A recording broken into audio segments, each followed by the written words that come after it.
Hello students, welcome back to my channel. I am back with the another video from your subject Gender, School and Society for B.Ed 4 semester, जिसका आज हम unit 4 से socialistic feminism के topic को discuss करेंगे। ये बहुत ही ज़्यादा रिपीटेड फॉर्म में पूछा गया क्वेश्चन है और सबसे ज़्यादा इजी टॉपिक है। इसमें आपको ज़्यादा कुछ कंटेंट को नहीं डालना है, बस टू द पॉइंट आंसर लिखना है और इसका बेसिक आपको समझना है। ओके, तो चलिए स्टार्ट करते हैं। ये सिनॉप्सिस सामने दिया गया है, इससे ये है कि कौन कौन से कंटेंट हम इसमें इंक्लूड करेंगे। तो चलिए इंट्रोडक्शन से स्टार्ट करते हैं। देखिए, जो सोशलिस्टिक फेमिनिज्म होता है ना, ठीक है, एक काइंड ऑफ ब्रांच है फेमिनिज्म की। ठीक है, फेमिनिज्म में भी बहुत सारे अलग अलग ना ब्रांच होते हैं, अलग अलग टाइप्स होते हैं। ठीक है, जैसे रेडिकल फेमिनिज्म होता है जो आप लोग अभी हाल ही में पढ़े होंगे। ठीक है, एक होता है सोशलिस्टिक फेमिनिज्म, और भी अलग अलग टाइप के क्या होते हैं, फेमिनिज्म होते हैं। ठीक है, ये डिफरेंट डिफरेंट फेमिनिज्म के ब्रांचेज होते हैं। ठीक है, तो सोशलिस्टिक फेमिनिज्म जो होता है वो बेसिकली फोकस करता है जेंडर इक्वालिटी और इकोनॉमिक इक्वालिटी। मतलब कुल मिला के अगर मैं आपको बोलूँ ना, तो ये जो सोशलिस्टिक फेमिनिज्म है वो वुमेन के ऊपर बेस रहता है। ठीक है, कि वुमेन क्या इम्पैक्ट कर रही है, उसके ऊपर क्या हमको मतलब इम्पैक्ट शो करना चाहिए, इसका क्या ऑब्जेक्टिव है। ठीक है, ये सब वुमेन से बेस्ड हर चीज़ जो रहता है वो वुमेन से रिलेटेड रहता है। ठीक है, क्या एक बोलना चाहिए बेसिक रिक्वायरमेंट होनी चाहिए, क्या एक बेसिक कैरेक्टर होना चाहिए एक सोशलिस्टिक फेमिनिज्म में, अगर हम वुमेन के टूवर्ड्स अगर बात कर रहे हैं तो ये सब के बारे में जो डिस्क्राइब करता है वो कौन डिस्क्राइब करता है, सोशलिस्टिक फेमिनिज्म डिस्क्राइब करता है। ओके, तो वही चीज़ मैंने बोला कि ये जेंडर इक्वालिटी और इकोनॉमिक इक्वालिटी को बात करता है। अब जेंडर इक्वालिटी तो आपको समझ में आ गया होगा कि ये मैन और वुमेन की बात चल रही है। ठीक है, इकोनॉमिक इक्वालिटी को क्या ये फोकस करता है कि भाई जहाँ पे वुमेन वर्क कर रही होती है, ठीक है, इकोनॉमिकली फाइनेंशियली जहाँ वो स्टेबल होना चाहती है, इंडिपेंडेंट होना चाहती है, वहाँ पे उसको प्रॉपर बोलना चाहिए सफिशिएंट रिक्वायरमेंट मिल रही है कि नहीं मिल रही है, वो स्टेबल है कि नहीं है, इंडिपेंडेंट है कि नहीं है, उसको कोई प्रेशराइज तो नहीं कर रहा है। ये सब किस में फोकस किया जाता है, इकोनॉमिक इक्वालिटी में शो करा जाता है। ठीक है, अब देखो ऐसा होता है कि अभी भी कहीं ना कहीं हमारी सोसाइटी में पैट्रियार्कल सिस्टम चल रहा है, मतलब कहीं ना कहीं मेल डोमिनेंस अभी भी हमारी सोसाइटी में एग्जिस्ट करता है। ठीक है, जिसके कारण क्या होता है, वुमेन को अभी भी सोसाइटी में कम वैल्यू दी जाती है। बात तो सही है। ठीक है, अब सोशलिस्ट फेमिनिज्म ये सबको क्या करता है, इक्वली सपोर्ट करता है। ठीक है, उसको इक्वली फ्रीडम दिलाने की कोशिश करता है, इक्वली राइट्स दिलाने की कोशिश करता है, एजुकेशन दिलाने की कोशिश करता है। ठीक है, और जहाँ वो वर्क कर रही होती है, मेन के साथ साथ क्या बोलना चाहिए, फीमेल को भी उतनी ही वैल्यू दी जाए, उतना ही रिस्पेक्ट दी जाए जितना कि एक मैन डिजर्व कर रहा होता है। ठीक है, और उसको हर जगह पे इक्वली अपॉर्चुनिटीज़ दी जाए, चाहे वो सोसाइटी में हो चाहे वो कहीं भी हो। ठीक है, ये सब में क्या होता है, ये सबको एक सोशलिस्ट फेमिनिज्म क्या करता है, फोकस करता है। ठीक है, अब सबसे ज़्यादा जो ये मेन फोकस करता है वो किस पे फोकस करता है, वो करता है हाउस होल्ड वुमेन के ऊपर। ठीक है, जो घर वाली वुमेन होती हैं, इन द सेंस मतलब जो हाउस वाइफ होती हैं। ठीक है, हाउस वाइफ के ऊपर सबसे ज़्यादा ये फोकस करता है। आपको वहाँ पे हाउस होल्ड वर्क लिखना है। ओके, जो मैंने टर्म ये यूज़ किया है और समझाने के लिए मैं आपको हाउस वाइफ का टर्म यूज़ कर रही हूँ। ओके, तो बेसिकली ये जो फोकस करता है ना, मैं ये नहीं बोल रही हूँ कि जो वर्किंग वुमेन है, इंडिपेंडेंट वुमेन है, जो काम कर रही है वो उस पर फोकस नहीं करता है, वो करता है, लेकिन वो उनमें भी फोकस करता है। सोशलिस्टिक फेमिनिज्म एक जागरूकता फैलाता है, अवेयरनेस देता है हाउस वाइफ्स को भी कि भाई आप हाउस वाइफ हो, हमको समझ में आता है, आप बाहर काम करने नहीं जा सकते हो। ठीक है, लेकिन आप घर बैठे भी तो कुछ ना कुछ साइड बिजनेस कर सकते हो। आजकल आपने देखा होगा बहुत सारी जो वुमेन्स हैं यूट्यूब में चैनल बनाने लग गई हैं, फूड का चैनल बनाती हैं, या घर में कुछ टेलर का काम करने लग गई हैं, उसका भी वो कहीं ना कहीं साइड बिजनेस कर रही है। बहुत सारी वुमेन आजकल एक खुद का फूड कार्ट खोल के रख ली हुई हैं, वो वहाँ पे साइड बिजनेस कर रही हैं। ओके, तो ये सब क्या है, ये सब अवेयरनेस है। ठीक है, जागरूकता है कि भाई ज़रूरी नहीं है कि आप हाउस वाइफ हो तो आप भी काम नहीं कर सकते हो, आप भी कर सकते हो, साइड बाय साइड आप कुछ भी वर्क कर सकते हो। तो बेसिकली इस पे भी सबसे ज़्यादा फोकस करता है, सबसे ज़्यादा क्या बोलना चाहिए, प्रेशराइज करता है वुमेन को कि भाई आप आगे बढ़ो अपने जीवन में। कोई नहीं बोल रहा है आपको कि घर आप सिर्फ अगर हाउस वाइफ हो तो आप वर्क नहीं कर सकते। ये सबसे ज़्यादा उस पर इम्पैक्ट देता है। ठीक है, और सबसे ज़्यादा सोशलिस्टिक फेमिनिज़्म जो होता है उसका मेन एम जो रहता है, मेन एम वो ये रहता है कि भाई हमारे सोसाइटी में जिस तरह से मेन को ट्रीट किया जाता है, कहीं भी अगर मेन जाता है उसको हर जगह वो अपॉर्चुनिटी मिल जाती है, कम्युनिकेशन में उसको अपॉर्चुनिटी मिल जाती है, उसी तरीके से वुमेन को भी हर जगह इक्वली राइट दिया जाए, इक्वली फ्रीडम दिया जाए, और इक्वली क्या हो, वो हर जगह उसको इक्वली ट्रीट किया जाए, इक्वली वैल्यू दी जाए। ठीक है, तो ये सब बेसिकली किस में आते हैं, सोशलिस्ट फेमिनिज्म में आता है। ओके, अब ये चीज़ आपको पता ही होगा कि बहुत सारी वुमेन्स जो होती हैं वो कहीं ना कहीं बहुत सारी प्रॉब्लम फेस भी करती हैं, है ना, जब वो काम करने जा रही होती है या घर पे भी काम कर रही होती है। ठीक है, कहीं ना कहीं उनको कुछ ना कुछ एक टॉन्ट सुनने को मिलता है। ठीक है, वो कहीं ना कहीं अगर काम कर रही होती तो फिर भी फ्री होके काम नहीं कर पा रही है as compare to man. Man कहीं भी जाके वर्क कर रहा होता है। ठीक है, अगर मैं आपको एक एग्जांपल देना चाहूँगी, आप इसमें एग्जांपल के तौर पर भी समझा सकते हैं। वो ये देखो, मैं आपको एक चीज़ बताना चाहूँगी, ये जो सोशलिस्टिक फेमिनिज्म का ये जो टॉपिक है ना, इसमें आपको एकदम प्रैक्टिकल बातें करनी होती है। ठीक है, ये शॉर्ट नोट्स में भी आता है और लॉन्ग नोट्स में भी आता है, वो मूड के ऊपर है भाई जो क्वेश्चन पेपर बना रहा है। ठीक है, अगर शॉर्ट नोट्स में आता है तो ज़्यादा कुछ लिखने की ज़रूरत नहीं है, लेकिन अगर लॉन्ग नोट्स में आ रहा है तो आपको कुछ ना कुछ उसमें इंक्लूड करना होगा, तो मैं उसी पॉइंट के बेस पे बता रही हूँ। ओके, अब देखो, मैं ये बता रही थी कि जो सोशलिस्ट फेमिनिज्म जो होता है ना, वो सबसे ज़्यादा कहाँ पे भी फोकस करता है, वो ये फोकस करता है, बहुत सारी वुमेन जो होती हैं जहाँ काम करने जा रही होती है, या घर की वुमेन भी जो साइड बिजनेस कर रही होती है, साइड वर्क कर रही होती है, वहाँ पे भी उनको कुछ ना कुछ प्रॉब्लम फेस करने को मिलता है। बहुत सारे ऐसे मेंस जो होते हैं वो कहीं भी फील्ड वर्क में चले जाते हैं। इवन अभी भी अगर मैं आपको टू बी ऑनेस्ट बोलूँ, एक बहुत ही सॉलिड एग्जाम्पल दे रही हूँ, अभी भी अगर आप फील्ड वर्क में कुछ चूज़ करना चाहोगे, अगर आप चाहते हो कि मैं इस फील्ड में वर्क करना चाहती हूँ और वो फील्ड वर्क है, ठीक है, तो भी आप एक बार वर्क करने से, मतलब आप ज्वाइन करने से पहले ना आप 10 बार सोचोगे, रेदर देन आप प्रिफर करोगे ऑफिस वर्क, भले ही थोड़ा सा कम सैलरी क्यों ना हो। ठीक है, क्योंकि फील्ड वर्क में हमको कहीं ना कहीं हमारी सेफ्टी के ऊपर, ठीक है ना, हमको सुना जाएगा। अगर चलो मेरी फील्ड वर्क में लग भी गई है, मेरे को वैल्यू भी दी जा रही, रिस्पेक्ट भी दी जा रही, just because I am in a good post for example. ठीक है, तो वहाँ पे फिर भी कहीं ना कहीं मुझे ऊपर से मेन का एक प्रेशर रहेगा कि नहीं आपको ये करना है, नहीं आप ऐसा करो। ठीक है, मतलब और होता क्या है ना, कभी कभी वुमेन ना वो लड़कों के, मतलब मेन के नेचर और इन्वायरमेंट के हिसाब से भी ढल जाती है और उनकी मेंटालिटी भी वैसी हो जाती है। ये सब चीज़ें भी हमको ये इसी में देखने को मिलता है, हमारी सोसाइटी में देखने को मिलता है। ठीक है, तो सोशलिस्ट फेमिनिज्म जो होता है वो ये सबको चेंज करने की कोशिश करता है। ठीक है, और एजुकेशन और एम्प्लॉयमेंट को सबसे ज़्यादा वो बोलना चाहिए महत्व देता है, इंपॉर्टेंस देता है। ठीक है, कि भाई आप चेंज हो, ना कि आप इन्वायरमेंट के हिसाब से ढल जाओ। आप जानते होंगे बहुत सारी ऐसे वुमेन्स जो होती है इन्वायरमेंट के हिसाब से ढल जाती है कि हाँ ठीक है जो चल रहा है चल रहा है। नहीं, हमको अवेयरनेस फैलाना है, क्योंकि कल को दूसरे के साथ हो रहा है, तुम दूसरे के ऊपर हंस रहे हो, हमारे साथ भी हो सकता है। वैसे भी तुम्हारी कोई इज्जत नहीं होगी अगर तुम अगर एज अ मैन के इन्वायरमेंट में अगर ढल रही हो तो। ठीक है, क्योंकि वहाँ पे एक टाइम आएगा जब मैन आपको भी कुछ ना कुछ बोलने का हक रखेगा, राइट। ये सब चीज़ों का हमको ध्यान रखना होता है। एकदम मैं आपको प्रैक्टिकल बात बता रही हूँ। तो ये सब चीज़ों को भी कहीं ना कहीं क्या करता है, अवेयरनेस देता है, जागरूकता फैलाता है। ठीक है, और सपोर्ट करता है। कौन सपोर्ट करता है? Socialist feminism.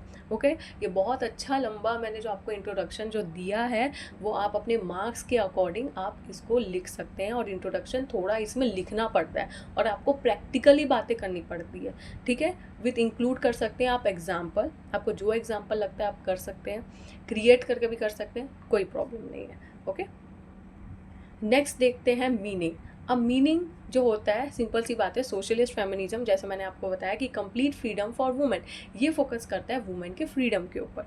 ठीक है, तो इसका मतलब यही होता है। अब नेक्स्ट जो मैंने ये टॉपिक डाला है सोशलिस्ट फेमिनिज्म, इसमें आप पॉइंट वाइज मैंने आपको जितनी भी बातें बताई हो उसमें आपको लिखना होता है। बेसिकली ये जो होता है, एग्ज़ाम में आप कॉन्सेप्ट ऑफ सोशलिस्ट फेमिनिज्म करके एक टॉपिक डालना।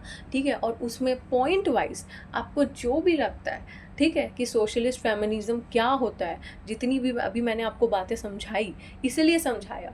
ठीक है, कि आप एक कॉन्सेप्ट ऑफ सोशलिस्ट फेमिनिज्म डालेंगे and point wise at least 12 to 15 points, या कोशिश करना 10 to 12 पॉइंट्स आप इसके बारे में लिखोगे, ठीक है, और एकदम पॉजिटिव और प्रैक्टिकल बात लिखोगे, ठीक है, कि वो किसको इम्पोर्टेंस देता है, किस पे फोकस करता है, क्या वर्क होता है, मेन इम्पैक्ट क्या देखने को मिलता है, ऑब्जेक्टिव क्या है और रिजल्ट भी हमको क्या देखने को मिलता है।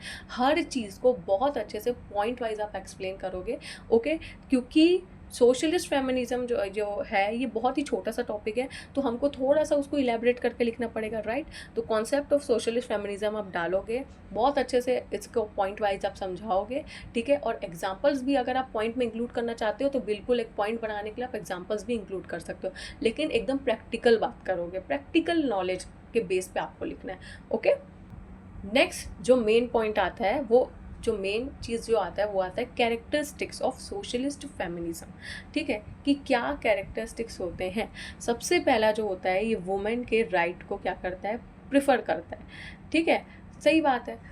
अगर हमको हक ही नहीं मिलेगा, हमको इक्वली राइट नहीं मिलेगा, तो क्या हम वर्क कर पाएंगे, क्या नहीं वर्क कर पाएंगे, ठीक है। तो ये हमारे इक्वल राइट को क्या करता है, सपोर्ट करता है। जैसे ही हमको इक्वल राइट हर जगह मिलने लग जाएगा, तो वुमेन कहीं ना कहीं खुद में ही कॉन्फिडेंट फील करती है, और सारी वुमेन जो होंगी ना वो वर्क करना स्टार्ट करेंगी, ठीक है। लेकिन होता यह है कि अभी भी हमको उतना प्रॉपरली राइट नहीं मिला है हमारी सोसाइटी में। अभी भी हमको हमारे घर में यही सिखाया जाता है, इवन मैं हूँ चाहे आप हो, आपको भी यही सिखाया जाएगा कि नहीं, ये आपके लिए सेफ़ नहीं है, तुम इसको छोड़ के बेटर है तुम ये प्रिफर करो। ये अभी भी हमको कहीं ना कहीं सिखाया जाता है। क्यों? क्योंकि हमको कहीं ना कहीं इक्वल राइट नहीं मिला है। अगर इक्वल राइट मिला रहता तो आज वुमेन हर जगह कहीं ना कहीं बिंदास अपना काम कर रही होती, है ना। तो इसीलिए वुमेन राइट जो होता है वो सबसे ज़्यादा इम्पॉर्टेंट रहता है, और अभी भी कहीं ना कहीं इसका अवेयरनेस हमको फैलाना ही पड़ेगा, ठीक है। तो वो इस पे फोकस करता है, और अभी भी ये फोकस कर रहा है, क्योंकि कहीं ना कहीं अभी भी कहीं ना कहीं बहुत सारी वुमेन्स है जिसको जस्टिस प्रॉपरली नहीं मिल पाया, तो ये उस पर फोकस करता है। और ये जो अवेयरनेस है ये टाइम टू टाइम क्या होती है, इंक्रीज़ होनी चाहिए, बढ़नी चाहिए, ठीक है। नहीं तो इसका जो रिजल्ट हमको आने वाले टाइम में मिलेगा, ऐसा हो जाएगा कि फीमेल का जो बोलना चाहिए जनसंख्या है वो सबसे ज़्यादा कम होने लग जाएगी, ठीक है, एज़ कम्पेयर टू मेल। तो ये चीज़ गलत है, ठीक है। और फिर से कहीं ना कहीं अगर वुमेन राइट नहीं होगा, और फिर से कहीं ना कहीं क्या होगा कि पुरानी चीज़ें जो 90s या उस पुराने ज़माने में जितनी भी जो मेंटालिटी थी, जो भी सिस्टम था जो एग्जिस्ट कर रहा होता था, वो वापस धीरे कहीं ना कहीं से क्या होगा, वो सोसाइटी में आने लग जाएगा, जिसके कारण बहुत सारी प्रॉब्लम फेस करनी पड़ेंगी, ओके। नेक्स्ट है इंडिपेंडेंट वुमेन। अब सिंपल सी बात है, एक वुमेन को बिल्कुल चाहिए है कि वो किसी के ऊपर डिपेंड ना रहे, एक छोटे से काम के लिए भी। इवन फॉर एग्जांपल आप जानते होंगे कि आपकी मदर जो होती है, वो हमारी जो मदर्स होती हैं उनको अभी की जनरेशन के हिसाब से चीज़ें नहीं आती हैं, उनको नई जो टेक्नोलॉजी हो उनको अभी भी चलाना नहीं आता है। अगर वो हेल्प करने आती है, हेल्प लेने आती है, आपसे कुछ पूछती है, बिल्कुल आप उनकी हेल्प करिए, आप उनको अपने जनरेशन के हिसाब से उनको ढलवाइए, ठीक है। इससे क्या होगा कि वो टाइम टू टाइम क्या होगा, कहीं ना कहीं अपने में भी चेंजेस लाएंगी, अपडेशन लाएंगी, और उनको भी लगेगा कि हाँ मैं टाइम के हिसाब से चेंज हो रही हूँ, ओके। जो चेंजेस आएगा वो चेंजेस उनके लिए बहुत अच्छा होगा, आने वाली सोसाइटी, आने वाली जो जनरेशन जो एग्जिस्ट करने वाली है उनके लिए वो बहुत चीज़ अच्छी होगी, वो ईजिली वो चीज़ों को क्या होगी, एक्सेप्ट करेंगे, ठीक है। लेकिन अगर आप थोड़ा सा सपोर्ट नहीं करोगे, ठीक है, हर चीज़ जो आपकी मदर है वो आप ही के ऊपर डिपेंड हो रही है, वर्क मतलब अगर आप इवन वर्किंग हो, ठीक है, और अगर उनको कहीं बैंक के वर्क से जाना है, ठीक है, तो वो आपके ऊपर डिपेंडेंट है, तो ये तो गलत है ना। चलिए आप लेके चले गए एज अ आप सन है आप या डॉटर है, आप लेके चले गए, तो एटलीस्ट उनको ये पता होना चाहिए कि ये फॉर्म कौन सा है, ये फॉर्म में क्या फिल करना है, कहाँ पे नाम लिखना है, कहाँ पे नहीं लिखना है, हर चीज़ का नॉलेज आप बिल्कुल देना स्टार्ट करिए। मैं अभी से आपको बोल दे रही हूँ, नॉट एज अ आप टीचर की बात कर रही हूँ यहाँ पे, मैं एज अ फ्रेंडली आपसे बात कर रही हूँ कि हमारे घर में भी अगर एजुकेशन की कमी है, चाहे वो हमारी मदर क्यों ना हो, चाहे वो हमारी सिस्टर भी क्यों ना हो, चाहे वो अभी की जनरेशन की भी क्यों ना हो, अगर लगता है कि हमको उनका थोड़ा सा मेंटालिटी चेंज करना चाहिए, तो वाई नॉट, ओके। हर वुमेन को आप अगर डिपेंडेंट बना दोगे एक छोटे से काम के लिए, तो हम सोसाइटी में एग्जिस्ट नहीं कर पाएंगे। तो मेनली ये इस पे फोकस करता है, ठीक है। नेक्स्ट है opposition to capitalism and patriarchy system. Simple सी बात है, ये चीज़ तो हमको पता ही है कि हमारी सोसाइटी जो है वो मेल डोमिनेंस के सिस्टम को फॉलो करने लग गई है, कहीं ना कहीं अभी भी फॉलो हो रहा है। ठीक है, तो हमको इसको क्या करना है, कम करना है, जागरूकता फैलानी है। ठीक है, हमको वुमेन जब तक आगे नहीं बढ़ेगी, खुद से अपने लिए स्टैंड होके नहीं लड़ेगी, ठीक है, तब तक ये मेल डोमिनेंस नहीं ख़त्म होगा। ठीक है, क्योंकि मैंने भी आपको बोला है पैट्रियार्की सिस्टम में दो चीज़ें इंक्लूड रहती हैं, एक होता है मैन और दूसरा मेन तो आता ही है, मेल डोमिनेंस तो इसका है ही, लेकिन कहीं ना कहीं वुमेन भी एग्जिस्ट करती हैं पैट्रियार्की सिस्टम में। पैट्रियार्की सिस्टम मतलब ज़रूरी नहीं है, मैंने जैसे आपको बोला था कि रूल ऑफ अ मैन, बात सही है, लेकिन अगर वो मैन रूल कर रहा है और अगर कोई वुमेन है जो उसको सपोर्ट कर रही है जो कि गलत है, ठीक है, तो ये भी तो कहीं ना कहीं पैट्रियार्की सिस्टम में आ रहा है ना। तो इसको हमको अपोज करना है, अगेंस्ट जाना है, उनके अगेंस्ट जाके हमको काम करना है, तभी एक वुमेन आगे अपने जीवन में बढ़ पाएंगी। ओके, नेक्स्ट है सोशल जस्टिस। अब सोशल जस्टिस ये होता है, जस्टिस का मतलब होता है उसको सोसाइटी में respect, equal right, equal opportunities देना, ठीक है, विदाउट डिस्क्रिमिनेशन। अगर कल को कुछ प्रॉब्लम होती भी है तो उसको इक्वली जस्टिस देना, ठीक है, इक्वली रिस्पेक्ट देना, इक्वली वैल्यू देना। अगर कल को कुछ अगर वो प्रॉब्लम में फंस जाती है तो इक्वली रिस्पेक्ट दे के आप उसको मतलब बिना उसको कुछ बोले आप उसको सॉल्यूशन दो, वो प्रॉब्लम को फेस करने के लिए उसको मोटिवेट करो। हो सकता है कभी कभी ऐसी हमको प्रॉब्लम्स आ जाती है जिसको फेस करना पड़ता है, लेकिन जब तक हम अगर एक वुमेन को सपोर्ट नहीं करेंगे तब तक वो लाइफ में कभी आगे नहीं बढ़ पाएगी। ठीक है, ज़रूरी नहीं है कि हम हमेशा जो लाइफ में है वो अप की पोजीशन में रहे, अप एंड डाउन हमारी लाइफ में आते रहते हैं। तो हर जगह हमको कहीं ना कहीं एक वुमेन को दूसरे वुमेन को कहीं ना कहीं सपोर्ट करना पड़ता है, ठीक है। लेकिन अगर आप इलीगल चीज़ों पे एज अ वुमेन सपोर्ट करते हैं तो सबसे पहली बात तो मेरा यही बोलना है कि आप एज अ वुमेन तो आप है ही नहीं, आप तो एग्जिस्ट ही नहीं करती हैं। अगर आप इतना ही अपनी अगर सोसाइटी को फॉलो करना चाहती है तो आप बिंदास करिए, लेकिन जो दूसरा कर रहा है ना तो फिर उसको पॉइंट भी नहीं करिए। ठीक है, तो जस्टिस का मतलब यही होता है कि हम अपने लिए स्टैंड लें और सामने वाला जो हो वो इक्वली उसको सपोर्ट करे, वैल्यू करे, उसकी रिस्पेक्ट करे और इवन उसको अपॉर्चुनिटी भी दे कि yes you are right, you can do it. ठीक है, ये इसमें आता है। नेक्स्ट है education for women. Education for women तो हर जगह चल रहा है, ठीक है, नो डाउट इन डैट। अभी शिक्षा जो है वो कहीं ना कहीं एक विलेजर्स को भी दिया जा रहा है ना। बहुत सारे नई शिक्षा नीति के तहत बहुत सारे ऐसे नॉर्म्स जो है वो लागू हुए हैं कि विलेजर्स की वुमेन को भी शिक्षा दी जाए, उनको भी थोड़ा सा बेसिक नॉलेज दिया जाए, हर चीज़ चल रहा है, कोई प्रॉब्लम नहीं है। ठीक है, तो एजुकेशन तो हम दे देते हैं वुमेन को, लेकिन क्या वुमेन एजुकेशन को फॉलो करती हैं? टू बी ऑनेस्ट नहीं करती हैं। ठीक है, तो हमको उनको पढ़ाना नहीं है, ठीक है, कि आप उनको ABCD जाके पढ़ा रहे हो, आप उनको 1 2 3 4 पढ़ा रहे हो, आप पढ़ाओ, बेसिक नॉलेज दो, सब्जेक्टिव नॉलेज दो, कोई मना नहीं है, लेकिन सबसे पहली बात आप उनको जो है सोसाइटी का नॉलेज दो, ठीक है, जनरेशन का नॉलेज दो। अभी जो एडवांस टेक्नोलॉजी आने वाली है और जो आने वाली जो चीज़ें आएंगी उनका नॉलेज दो, उसको हम एजुकेशन में फोकस करेंगे। ठीक है, एजुकेशन का मतलब ये नहीं होता है कि किसी भी आप एक विलेज की वुमेन को या इवन आप अपनी घर की कोई भी वुमेन को बिठाल के साइंस पढ़ा रहे हो, मैथ्स पढ़ा रहे हो, सोशल पढ़ा रहे हो, उसको नहीं समझ में आएगा। ठीक है, उसको नहीं समझ में आएगा कि ए फॉर एप्पल, एप्पल वो सब पता है, देख के ही समझ में आ जाता है। लेकिन बल्कि अभी के टाइम में वुमेन एजुकेशन का मतलब होता है, या एजुकेशन फॉर वुमेन का मतलब होता है कि भाई वुमेन को अभी की एडवांस एजुकेशन, जनरेशन, टेक्नोलॉजी के बारे में पढ़ाना और जो सोसाइटी जिस तरह से चेंज हो रही है उसके बारे में उनको जागरूकता देना। ठीक है, अभी भी ऐसी वुमेन है जो मैंने बोला ना पुरानी रूढ़ियों में ही चल रही हैं, उनके हिसाब से जो चीज़ें चल रही हैं वो चल ही रही हैं, वो आगे वो जनरेशन को भी फॉलो करवा रही है, जो कि गलत है। तो कहीं ना कहीं सोसाइटी को प्रॉब्लम फेस करना पड़ता है, ठीक है, जो कि अभी भी हो रहा है।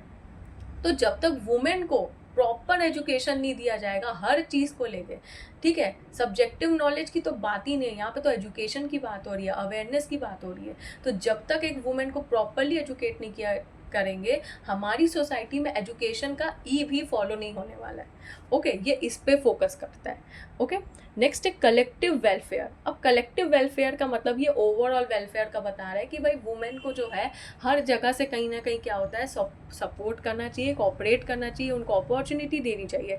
ठीक है। और इंडिविजुअली वुमेन को क्या करना चाहिए, सपोर्ट करना चाहिए। हर एक इंडिविजुअल वुमेन को, एक वुमेन को सपोर्ट करना चाहिए। ठीक है, ज़रूरी नहीं है कि आप सेल्फिश बन के साइड में बैठे हुए हैं और जो प्रॉब्लम वुमेन को फेस करना पड़ रहा है, भाई ऐसा नहीं है।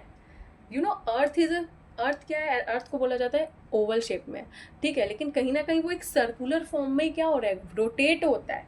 ठीक है ना, क्लॉकवाइज सर्कुलर फॉर्म में वो क्या होता है, रोटेट हो रहा होता है। तो होता ये है कि भाई अगर आज आप उनको सपोर्ट नहीं कर रहे हो ना, तो कल को आपको ज़रूरत पड़ेगी तो वहाँ पे भी वो सपोर्ट नहीं करने को रहेगा, है ना। उल्टा घूम के कुछ नहीं आता है, सब कुछ चलता ही है, क्लॉकवाइज ही एग्जिस्ट कर रहा होता है।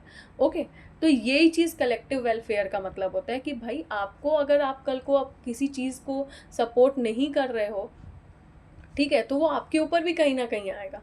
ठीक है, और ज़रूरी नहीं है कि सिर्फ आप ही को अगर इम्पोर्टेंस मिल रही है तो आप उनको इम्पोर्टेंस नहीं दिलवाओगे, आपको इक्वली उनको भी इम्पोर्टेंस दिलाना है। हो सकता है वो लाइफ में कुछ नहीं कर पा रही होंगी तो आप उनको सपोर्ट करना चाहिए।